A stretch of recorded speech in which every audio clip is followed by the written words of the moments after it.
Bienvenidos, bienvenidas sean todos y todas ustedes a su podcast accesible. En este grato momento vamos a estar hablando de literatura infantil.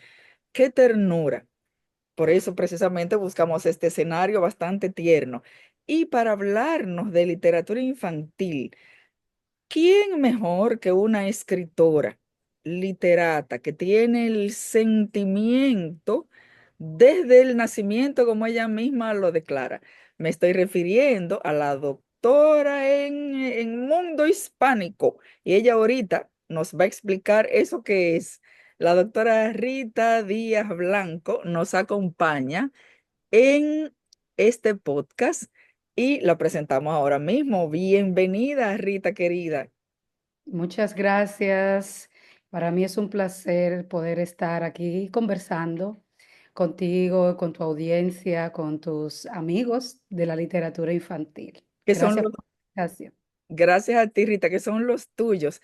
Rita, explícanos el doctorado que se me complejiza un poco, por favor.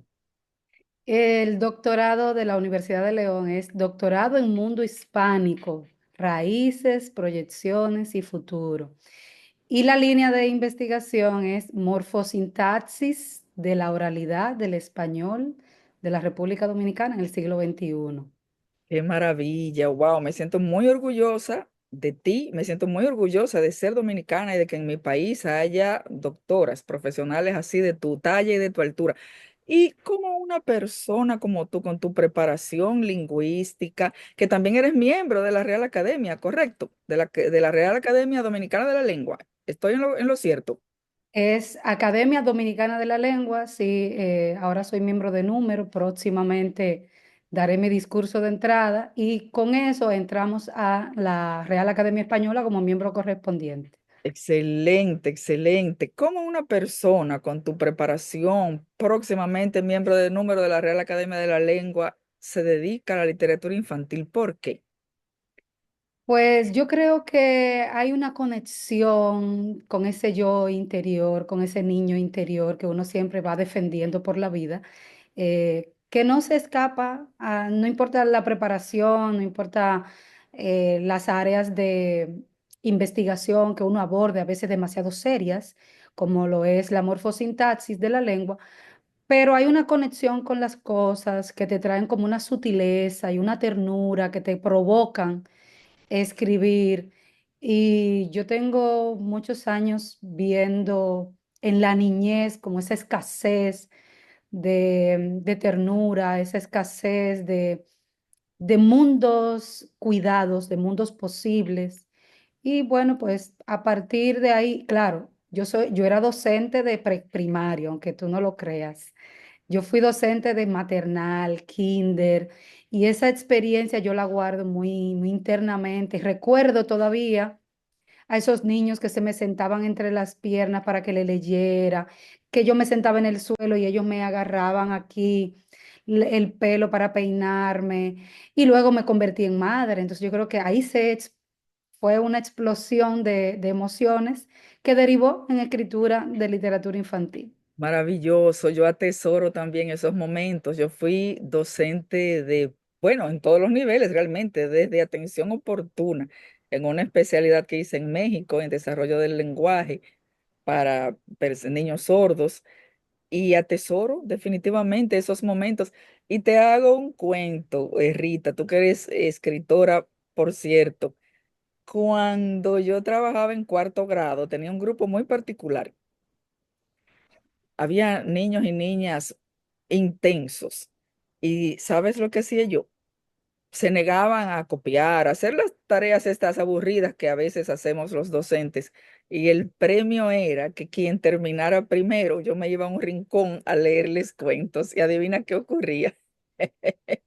Todo el Pues mundo terminaba porque aman, los niños aman los cuentos, Rita. ¿Por qué? Los niños traen por naturaleza, todos los seres humanos traemos esa curiosidad innata, ese deseo de saber, ese deseo de crear, la imaginación en su máxima expresión, con un esplendor maravilloso. Esos niveles de curiosidad son los que hacen que el niño ame los libros, porque en los libros hay mundos maravillosos. La primera infancia, cuando los niños están aprendiendo a conocer el mundo a través de sus sentidos, tocando, metiéndoselo en la boca, agarran los libros Sí, y lo babean y ponen el libro al revés y siguen las imágenes y cuentan historias. El niño puede que no haya aprendido a hablar y cuenta historias y hace un gorjeo y va contando y quiere como decirte cosas. Eso es parte de la misma esa misma naturaleza simbólica que el niño va desarrollando. Entonces, por eso aman los libros. Todos los niños aman los libros. Desde que nacen, tienen esa predisposición, diría don Bruno, a través de logos, o los médicos, como le dirían, a través de la zona de Broca, esas zonas que estimulan el lenguaje. Hay una predisposición natural para el niño amar los libros. Luego viene la escuela y ya usted sabe lo que sucede. sí. Corta esa inspiración. Lamentablemente, mi hija, Leonor Elena, que está en el cielo en estos momentos, pero cuando estuvo entre nosotros, cuando salíamos a pasear, en lugar de agarrar una muñeca, bueno, realmente agarraba dos objetos, pero antes una muñeca y un libro, pero antes la muñeca agarraba un libro. O sea, para Maravilloso. ir a pasear en su concepción de niña pequeña de 1 año, 1 a 2 años, primero agarraba su libro y luego su muñeca. ¿Cómo ves? Los niños van a las librerías y ellos se quieren llevar todos los libros, los tocan, los piden, pero lamentablemente en nuestro país no hay una conciencia de que el libro también puede ser un juguete o puede ser un regalo de Navidad o puede ser un regalo de cumpleaños. El libro entra al mundo infantil en el mejor momento, cuando ellos todo lo quieren saber.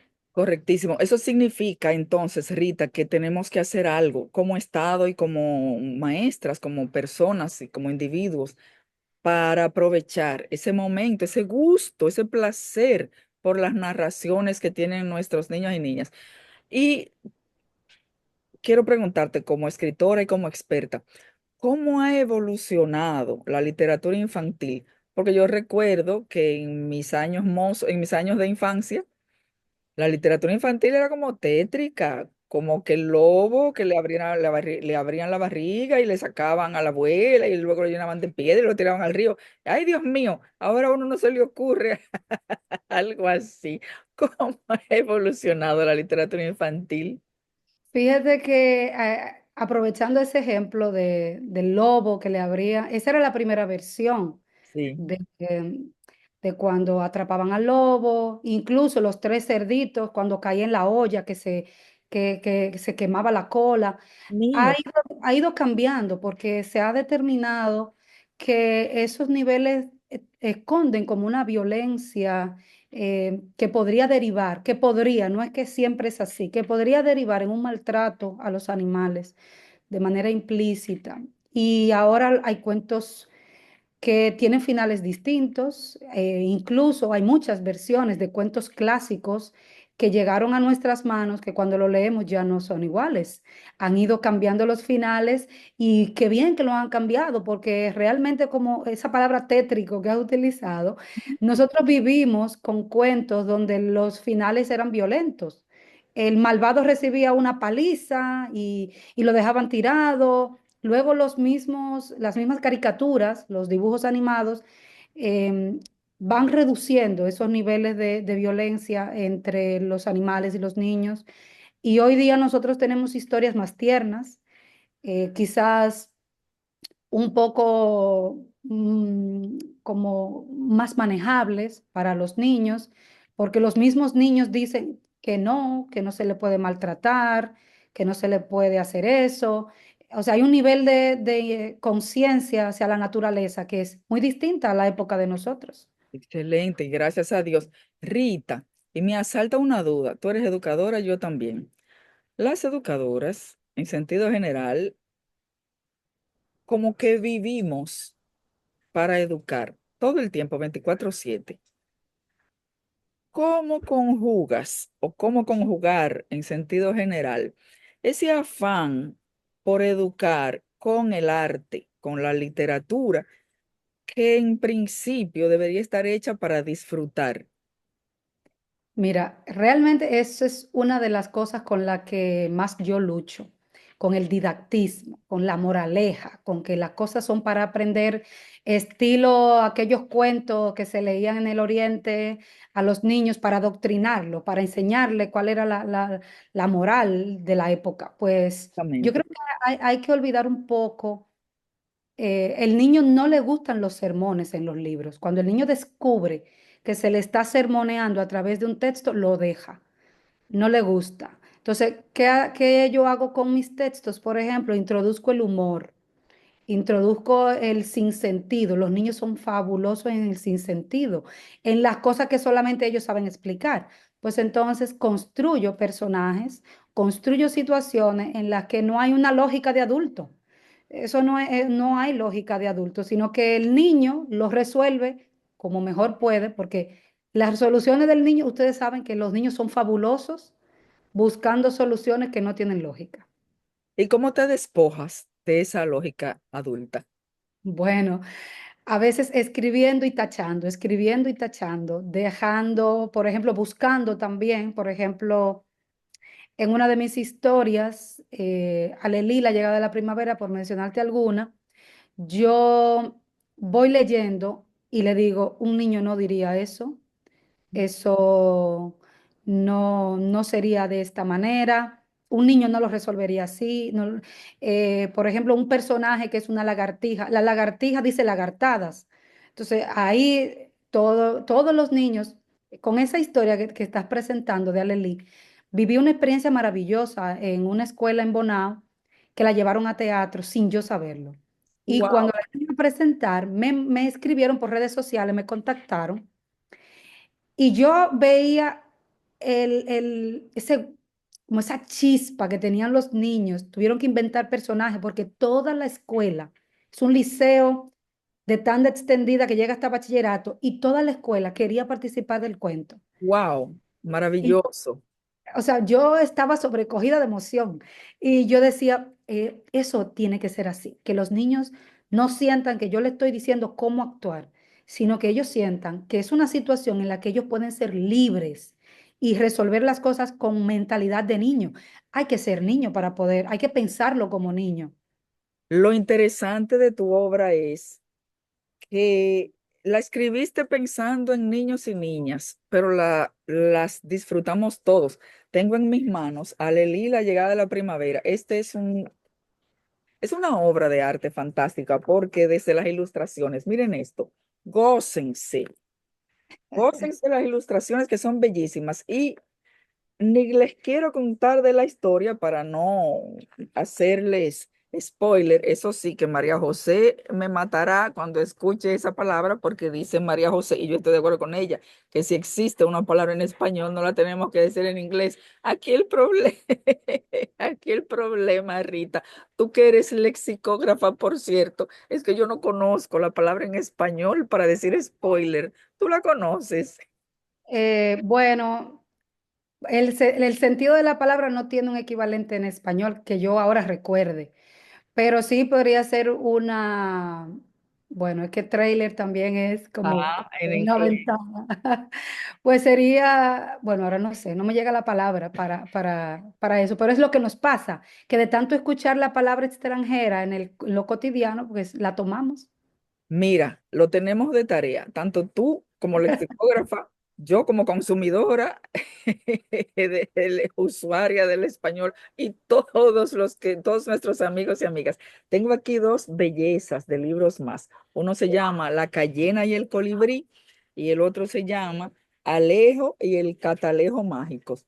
Y el catalejo mágico, perdón. ¿Pudieras, por favor, hablarnos del origen de estas historias fantásticas, maravillosas y tiernas, por favor? Pues mira, a mí me ocurre algo muy particular, que es que yo escribo más cuando estoy cocinando o mojando las flores o manejando. O sea, cuando yo estoy cocinando se me ocurren muchísimas cosas. será porque también amo la cocina. No sé, como que se me activan las neuronas. Y, por ejemplo, La cayena y el colibrí es una historia sobre una cayena que no tiene, no sabe, o mejor dicho, ella no entiende para qué ha nacido. Ella no entiende cuál es su misión de vida. Entonces, todo el conflicto de la historia se basa en una, como una especie de bosquecillo en la que otros animales le van dando a ella pistas para que encuentre su valor como ser, como ente de la naturaleza.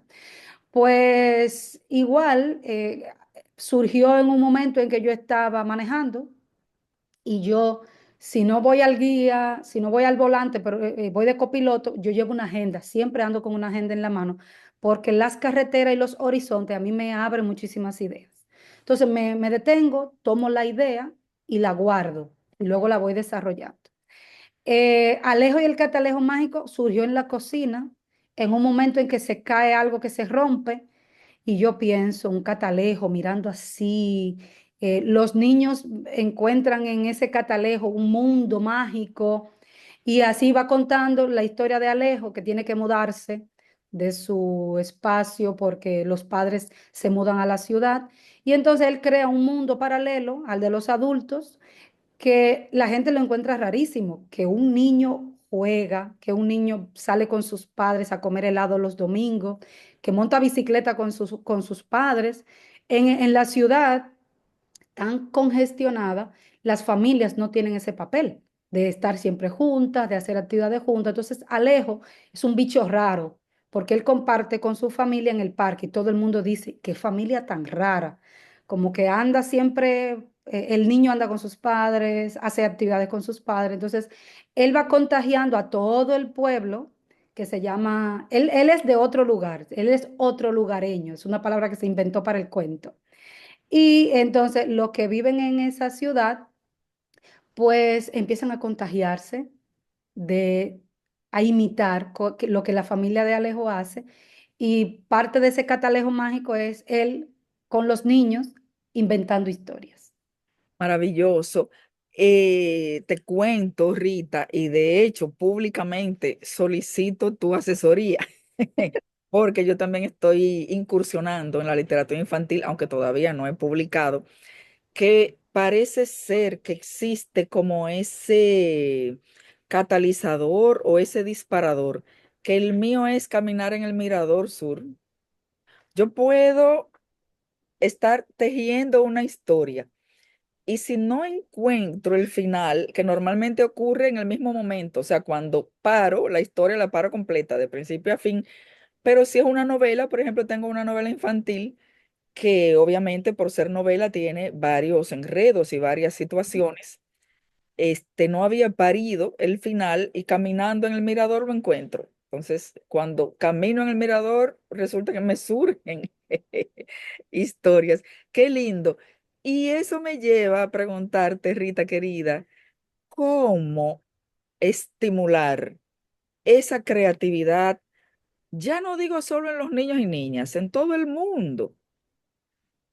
Mira, yo he desarrollado pues mis propias ideas, mis propias teorías sobre la conexión del universo con nosotros, un poco estimulada también por mis encuentros en el Ateneo Insular, que nos reunimos todos los meses y se trabaja mucho eso de las conexiones y yo las creo. Eh, Hay que estar en contacto con el arte.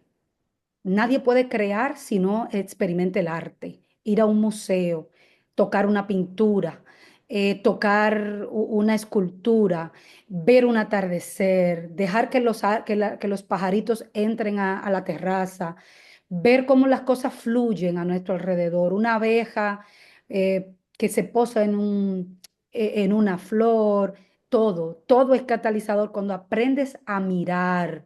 Y me acuerdo de Eduardo Galeano que decía, cuando Daniel le pide a su padre que lo lleve a ver el mar y cuando llega le dice, enséñame a mirar.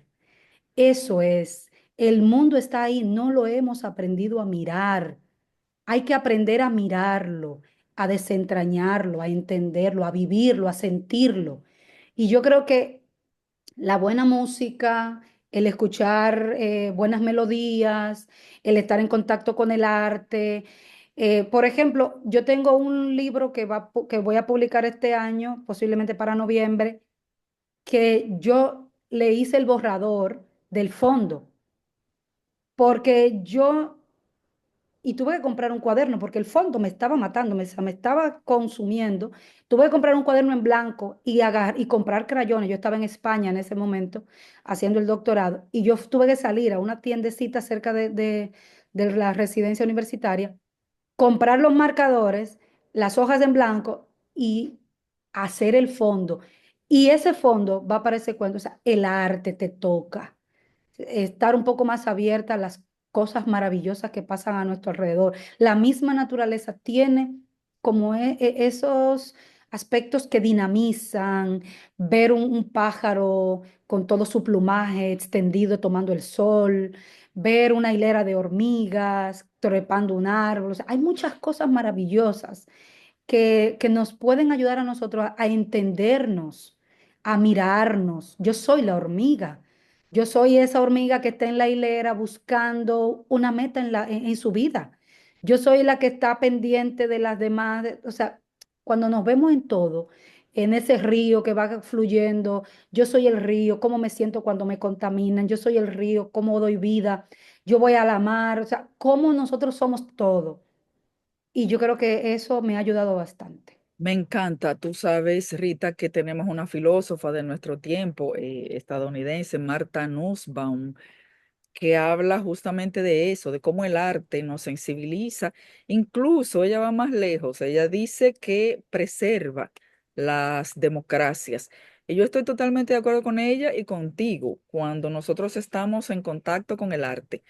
Y tú lo pones todavía más cercano, más humano, en contacto con la naturaleza, lo cual, dicho sea de paso, estamos perdiendo con los celulares, con tanto aparato, con tanta tecnología. Ojalá, amigos, amigas, que volvamos a la naturaleza, que caminemos descalzos sobre la, sobre la grama, sobre la arena, que vayamos a la playa, que estemos más en contacto con la naturaleza, pero sin celulares, observando una puesta de sol, observando cómo las nubes van cambiando de forma. Bueno, definitivamente, lo que nos has dicho nos, nos convoca, nos sensibiliza y nos alude a todos y a todas a que recordemos que nosotros somos seres humanos y que somos parte de la naturaleza, somos una creación divina, somos parte de un todo, no podemos estar rezagados explotando a una naturaleza que está ahí, de la cual somos parte, sino que debemos estar conviviendo y no perdiendo esa sensibilidad en aras de que socialmente seamos mejores personas. Y en ese mismo sentido, Rita, tengo dos preguntas. Primero, que nos hables de ese libro de noviembre y de otro que publicaste ya de un libro sobre pedagogía, ¿correcto?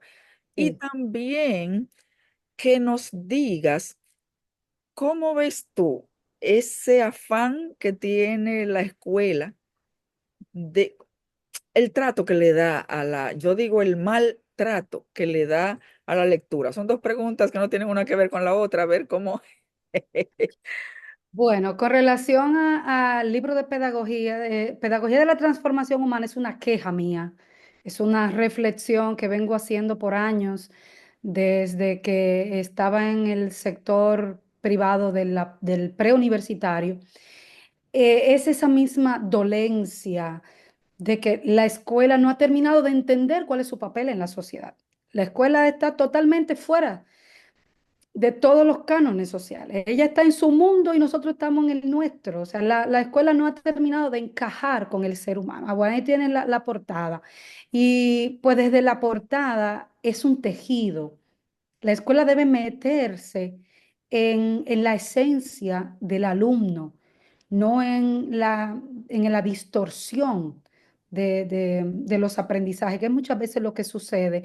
Pedagogía de la transformación humana tiene 7 ejes de reflexión que lo que buscan es como hacer que toda la sociedad, no solo los docentes, porque la educación no es solo de los docentes. La educación es de toda la sociedad, de los padres, de la escuela, de la comunidad, del Estado, de los miembros, de los amigos, de todos. La educación es de todos porque hay el ser humano, el estudiante no está fuera de su esencia social cuando está en la escuela. Forma micro sociedades dentro de la escuela, grupitos, forma aislantes también, gente con la que no se junta. Es decir, las escuelas son micro sociedades fracasadas.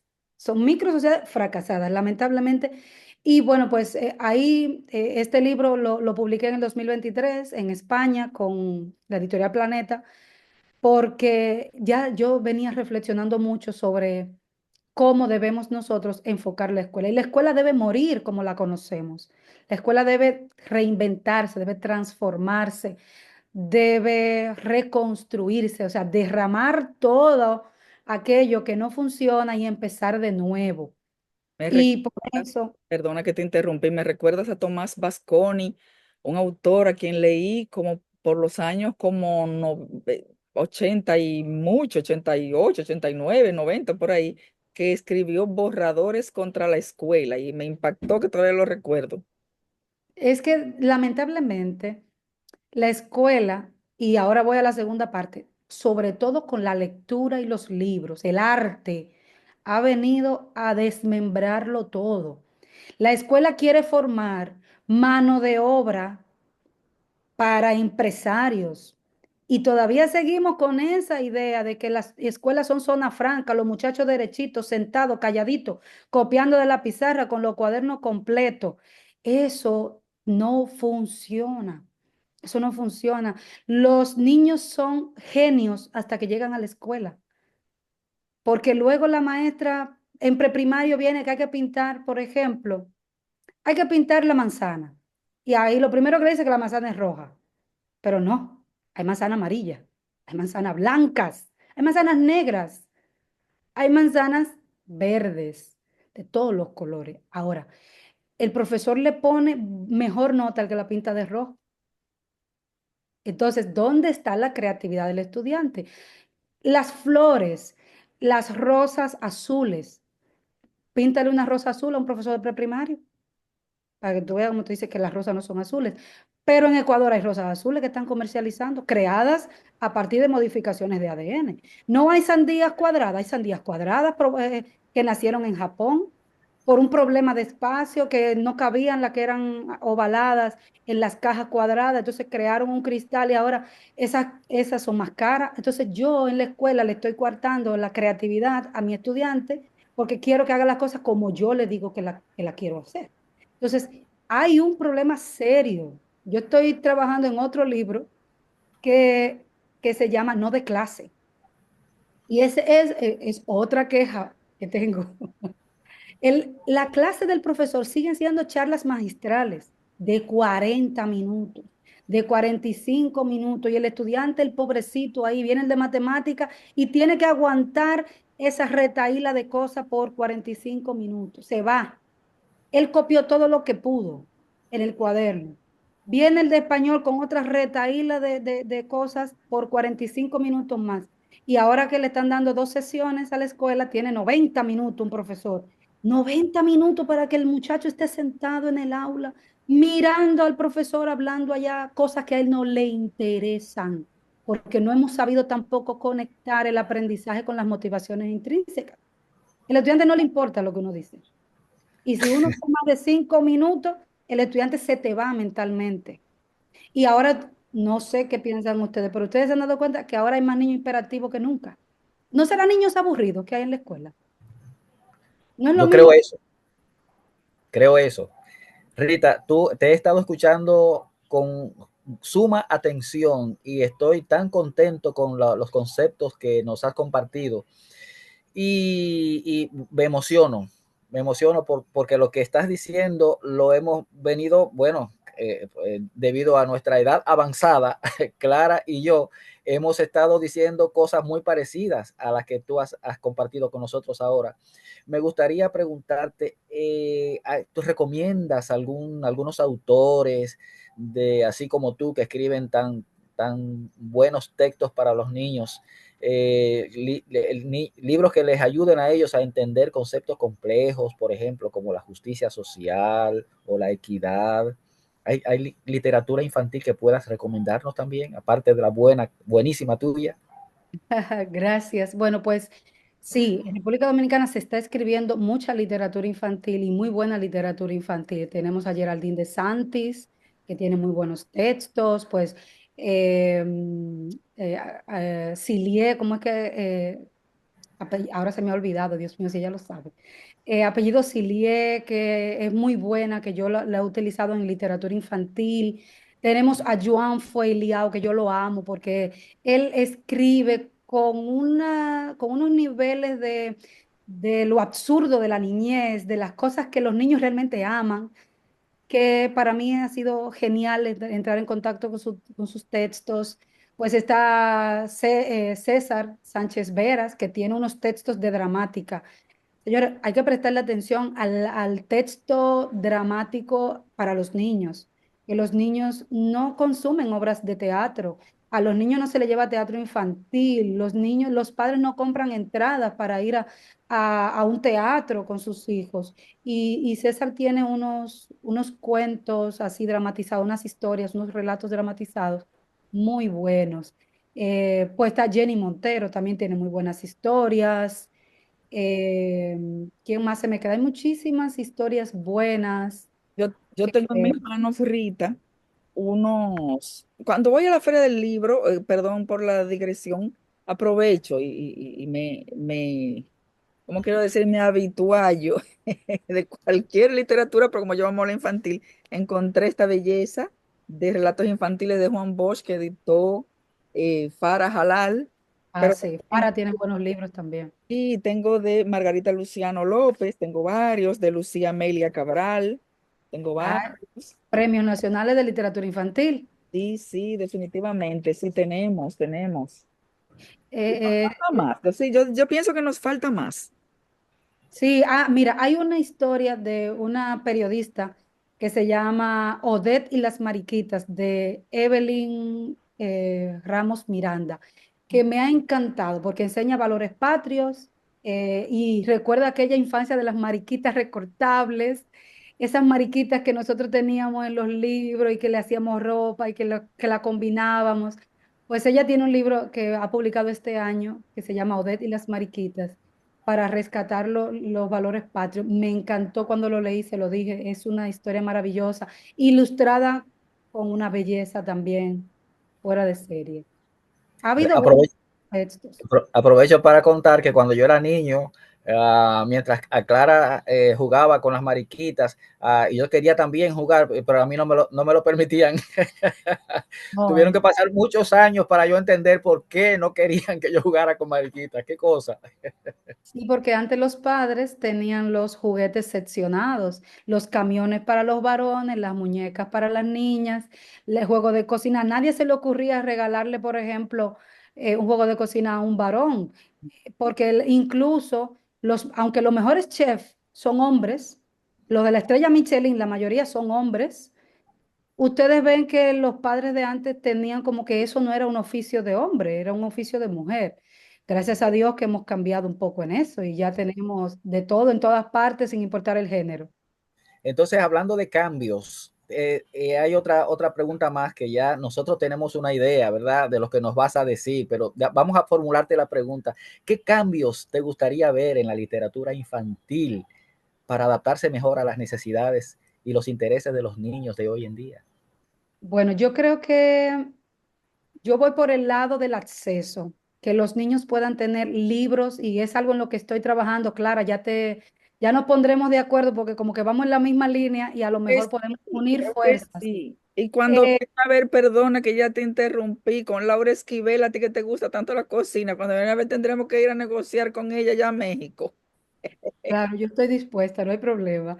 El acceso de los niños a los libros, que sea, que haya espacios públicos, espacios en los parques, por ejemplo, a mí me fascina cuando yo voy a un país de primer mundo, como le llaman, ¿verdad? Esos países que invierten en cultura, que en los parques hay esas casetitas con una puerta, que los libros están guardaditos para que no se mojen, que los niños van y dejan un libro y se llevan otro. Yo quiero hacer eso aquí. O sea, yo quiero, ya yo tengo más o menos la idea. A punto. Bueno, pues las casetitas con que se puedan tener su trípode para que uno la pueda mudar de un parque a otro y hacer actividades los fines de semana con esos niños para que ellos lleven libros y nosotros les llevemos libros para cambiar y que ellos entiendan que la lectura no es una tarea de la escuela, la lectura es algo natural entre nosotros. Los seres humanos leemos desde que no teníamos libros, leíamos en las cuevas y contábamos historias en las cuevas a través de imágenes, a través de la naturaleza. Y está documentado que las primeras civilizaciones tenían una especie de juglares que iban contando las batallas y las caídas y las cosas. Es que somos así, naturalmente. En nuestra esencia está eso del contar. Pues entonces, ese, yo creo que es lo primero que yo quiero que cambiemos, el acceso al libro, que no es la escuela, no es una tarea, no es un informe. La lectura es algo vital, es algo de realización personal, es algo de proyección de vida, es algo que yo leo no para ganarme unos puntos. Yo leo porque me siento plena leyendo, porque conozco Machu Picchu sin tener que tomar un avión, porque conozco la sierra, porque conozco el mundo sin tener que andar 24/7 en un avión dando vueltas, aunque ya quisiera yo poder hacerlo, pero no. Los niños tienen que tener acceso y yo creo que ahí el Estado va a tener que también que cambiar la visión. No es solo llenar al profesor de que, qué está haciendo y cuándo está haciendo, no es exigirle más al docente, es democratizar la lectura, Sí. que todos tengamos acceso al libro en diferentes espacios, que usted no encuentre que oh, ¿cómo voy yo a dar 500 pesos por un libro cuando yo tengo que pagar el agua, la luz, el cable, el teléfono? El Estado debe hacerse cargo del acceso a los libros, porque un padre de familia con un sueldo mínimo no es verdad que va a ir a gastar un dinero en libros, porque no puede, porque no tiene los recursos, porque tiene otras preocupaciones y el niño no lo entiende. Entonces ahí debe entrar, debe entrar el Estado y debe entrar el mecenazgo, porque aquí hay mucha gente que tiene recursos para apoyar. Hay que Sí. apoyar. Sí, hace décadas, no sé, Clara, si tú recuerdas cuántas décadas hace que hubo una promoción muy buena, muy bonita, que todavía hoy la recordamos, los mayorcitos, que decía, los libros no muerden. Lo recuerdo. Es que muy bonito, ¿verdad? Sí, los Era libros no muerden, pero la feria sí, del libro. sí, pero sí en la escuela, como dice Rita, le imponen lecturas a los niños como si fuera un castigo. Te portaste mal, entonces tienes que leer tal libro. Entonces el niño cree que sí, que el libro muerde. Entonces no debiera ser así. Mira, este semestre en la UAS yo tuve una experiencia que me dio bonita, pero que me dio tanta nostalgia. Estudiantes ya de 18, 19, 20 años, que me dice, profesor, este es el primer libro completo que yo leo, porque hicimos un proyecto, estamos haciendo un proyecto con otros docentes de otras áreas, vinculando el análisis crítico de la obra literaria a partir de textos que son de fácil acceso, porque tampoco le voy a poner un libro que le cueste mucho dinero, que un libro de 200 300 pesos como máximo, que entra dentro del parámetro de trabajo. Y entonces yo tuve la oportunidad de, como estábamos leyendo autores dominicanos, en estos grupos llevamos a los escritores, llevamos a Emilia Pereira, a Nanche Valier, llevamos, bueno, hay otros que participaron, pero por cuestiones de salud no pudieron estar, porque son señores mayores. Pero una sección que me dijo, profesora, yo nunca había leído un libro completo en mi vida. Y yo decía, pero y mi hijo, tú tienes 12 años de escolaridad, ¿cómo es posible? No, profe, porque en la escuela no nos ponían a leer libros, nos ponían a leer los fragmentos que trae el libro de texto, que son fragmentos, y la profesora no lee tampoco. Entonces, qué va uno a leer y para qué? O sea, esa es la pregunta más crítica. ¿Para qué voy yo a leer si la profesora no lo va a leer? O sea, no hemos entendido que la lectura es tan necesaria como planificar el menú de la semana. Leer es vital para el crecimiento, no para entregar tareas, para el crecimiento propio, para ampliar la percepción del mundo. Yo puedo entender mejor la Franja de Gaza si me he leído la historia entre Palestina e Israel, o puedo entender más a Israel, depende de donde usted se vaya a posicionar. Yo puedo entender a Rusia, puedo entender a Ucrania, puedo entender a Estados Unidos, puedo entender a República Dominicana, porque leo lo que han vivido los pueblos, entiendo a la gente que llora, que sufre, entiendo todo, o sea, mi percepción de la realidad no es la de una persona que nada más ha vivido en cuatro paredes de una escuela, no es así. Algunos dominicanos tuvimos la dicha de caminar por una calle de Francia en un barco que se llamaba el Melquíades. ¿Tú lo recuerdas, Clara? Juntos fuimos por ahí, que atracó ahí en el río Osama, en el contexto de una feria del libro. ¿Y por qué nosotros disfrutamos tanto caminar por esa calle? Porque era en recordación de un personaje de los 100 años de soledad de Márquez. Entonces, unas buenas personas de buenísimo corazón, reprodujeron una calle de Francia donde había librerías a ambos lados y nosotros entonces podíamos caminar de un extremo a otro del barco como si estuviéramos caminando en un lugar de Francia, pero lo interesante era que era en recordación, en memoria de ese personaje, el Melquíades de los 100 años de soledad. Eso es maravilloso. Las escuelas tienen espacio físico para hacer muchas cosas. Y no me digan a mí que es cuestión de recursos, porque hasta empapelando una pared y tirándole pintura, es cuestión de disposición, cuestión de ese deseo. Pero también los docentes deben leer primero, porque como dice la Biblia, hay que amar primero. El amor debe llegar primero desde adentro del estudiante para que el estudiante pueda entenderlo, para que Pues, lo pueda vivir. pues sí, estamos hablando del poder transformador de la literatura infantil, pero es tan apasionante el tema que, bueno, es el poder transformador de la literatura en sentido general. Y hace unos minutitos atrás has estado hablando con mucho ahínco, Rita, acerca de la accesibilidad de esa literatura infantil o general a la población. Y yo quiero ahondar un poquito más en ese tema ya para cerrar, que en este podcast, Segundo y una servidora, nos hemos dado a la tarea de llevar todos los temas de cultura, de educación en sentido general, de salud, de toda índole, de economía, de política, de una manera accesible. Entonces, en ese sentido, quiero hacerte una invitación, Rita querida, Rita Díaz Blanco, querida doctora Rita. Vamos a seguir haciendo accesibles estos contenidos, no solo de un podcast, sino también de esa literatura infantil transformadora.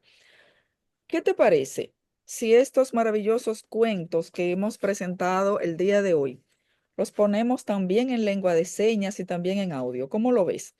Genial. Ocurre algo. Y es el, creo que se dice segundo leitmotiv, no sé muy bien. Segundo es el artista del podcast, el artista completo, el artesano, el cantante, el músico, solo le falta ser bailarín, el pintor, el escultor. Creo que se dice leitmotiv. ¿Estoy en lo correcto? Gracias.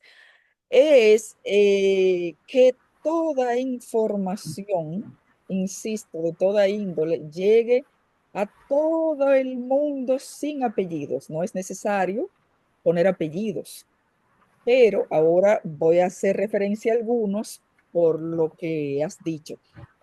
Hablabas de tocar esa sensibilidad observando una mariposa, tocando una escultura, mirando un cuadro, mirando una fila de hormigas. Entonces, nuestros amigos ciegos, que son muchos, nuestros amigos sordos y familiares, que son muchos, y con cualquier otra condición, también pueden y deben y tienen derecho de ir a un museo y tocar una escultura escuchar una sinfonía, dar un paseo por la playa. O sea, esa sensibilidad a la que tú haces referencia con muchísimo acierto debe llegar a todo el mundo. Entonces, nosotros como individuos y el Estado también y las familias debemos ser canales, ser puentes para que todos, sin apellidos, podamos tocar esas fibras de la sensibilidad, haciendo ese contacto con la naturaleza a la que tú haces referencia. Y en el aspecto cultural, que todo lo que hagamos es un llamado, no solo a la doctora Rita Díaz Blanco, a todo el mundo, que su música sea accesible, que su canción coral, que su arte en sentido general, que sus cuentos, que su teatro, por favor, sea accesible a todo el mundo, porque la cultura no es privativa de los que oímos y de los que vemos. Totalmente de acuerdo, Clara, y me sumo muy contenta a esa idea de hacer más abierta y accesible la cultura. De mi parte, yo estoy 1000 por 1000 de acuerdo. Y como experta que es en el área de cuando hay limitaciones de los sentidos, sabemos que cuando falla un sentido, los demás se armonizan para poder disfrutar. Quizás puedan tener, no pueden ver las olas, pero pueden escuchar el rugido del mar quizás más intensamente como yo lo escucho, porque tengo la vista y me puedo distraer. O sea, las personas que tienen alguna falta de alguno de los sentidos, desarrolla otros para poder estar en contacto y sienten, tocan, viven y el cuerpo. Yo vi ayer algo que me encantó, ya estoy pensando en otro cuento, un sapo en un riachuelo, en un charquito, empezó a croar y el agua empezó a vibrar. Y yo dije, maravilloso, maravilloso, porque él no se estaba moviendo, era su sonido el que hacía vibrar el agua. Y nosotros vemos las cosas así, nosotros vibramos con la lluvia, vibramos con todo, con el tocar, con el ver, con el escuchar, todo. Entonces sí, conmigo puede contar 100% para ampliar hacia dónde va la literatura infantil. Oyéndote, me imagino que también tienes el don de cuentacuentos. Entonces quisiera, segundo, que armemos un grupo con niños sordos y niños ciegos y con cualquier otra condición y que lo juntemos ahí con Rita y que ella haga esas historias, cuente esas historias. Este segundo nos quiere invitar también a seguir y a contratar los servicios de un grupo de amigos que Sí, tenemos muy sí. Ellos se agrupan bajo un nombre que es Access Team RD. Access Team RD. Ellos son personas que facilitan la comunicación, es decir, este contenido que nosotros producimos, las personas que tienen alguna discapacidad pueden acceder al contenido gracias a los buenísimos servicios de Access Team RD, nuestros queridos amigos Jonathan y Keren, ¿verdad? Mato, sí, que están en el teléfono, disponibles en el teléfono 849-815-4425 y en sus redes sociales, @AccessTeamRD. Entonces, segundo, vamos a despedir este programa que ha sido, wow, yo digo que es como un alimento para el espíritu. Sí, yo también lo digo. Muchísimas gracias, Rita, por esta conversación tan linda, porque es necesaria. Has hablado de cosas que necesitamos mucho, nuestra niñez la necesita y también nuestros adultos. Bueno, gracias a ustedes por invitarme, por estar siempre pendiente de las cosas que necesitamos como sociedad. Yo creo que se aporta mucho con reflexiones como estas. Considéranos tu casa. Lengua y cultura accesibles de hoy en adelante es también tu casa. Gracias, muchas gracias de verdad. Será hasta la próxima. Muchísimas gracias, doctora Rita Díaz Blanco. Muchísimas gracias a todos ustedes por la paciencia y por el amor a estas temáticas. Será hasta la próxima. Hasta luego.